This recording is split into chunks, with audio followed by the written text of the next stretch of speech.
maalmahanba ka socda xafiiska imtixaanaadka qaranka Soomaaliland dhaqdhaqaaqyo loogu diyaar garoobay imtixaanada shahaadiga iyagoo ay ka arsan tahay kaliya maalinta berri ayaa waxa la kala dirayaa imtixaanadii gobolada. haddaba waxaan saaka kula kulannay xafiiska imtixaanaadka qaranka Soomaaliland gudoomiyaha waxbarashada gobolka Awdal iyo gudoomiyaha waxbarashada gobolka Saaxil oo iyagu saaka ka anbabaxay xafiiska guud ee imtixaanaadka iyaga oo qaaday imtixaanadii fasalada 8aad ee dugsiga dhexe imtixaanadii fasalada 4aad ee dugsiga sare ayaa waxay ka warrameen qaabka ay ka gobol ahaan ugu diyaar garoobeen imtixaanada shahaadiga ah isaga oo mid kastaaba ka warbixiyay tirada ardayda u fadhiisanaysa imtixaanka.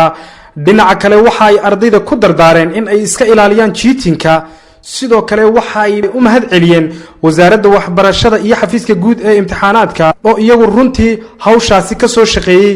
waxaana hadaladoodii ka mid ahaa xalay ilaa shalay ku jiraan hawli imtixaanaadka qaranka oo gobolada bariga oo dhan ay amba baxeen maantana ay hawl galayaan gobolada galbeedka sida gobolka Saaxil iyo gobolka Awdal ee aanu gudoomiyaha ka ahay.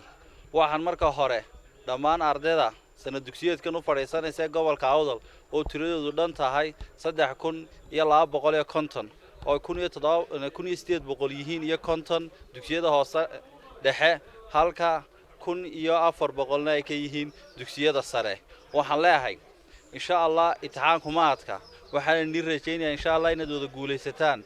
waxa laakiin aan jecelnahay si aad u guuleysataan inaad ka foojignaataan waxyaabaha imtixaankiina khalkhal gelinaya. waxaan ahay gudoomiyaha waxbarashada iyo tacliinta sare gobolka Saaxil.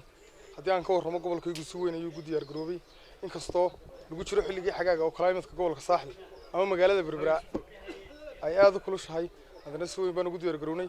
tirada ardayda ka qayb galaysa imtixaanaadka sanad dugsiyeedkan dugsiyada hoose dhexe waxay dhan yihiin 677 arday waxaanay ka kala tirsan yihiin 19 iskuul oo dhammaan degmooyinka gobolka Saaxil ah.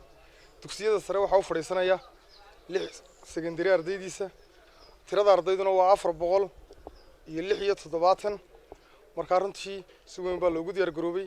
ardayda iyo waalidkana waxaan u soo jeedin lahaa inay maanta ay tahay waqtiga ay soo gabagabeyn lahaayeen aqoontii muddada dheer ay soo baranayeen inay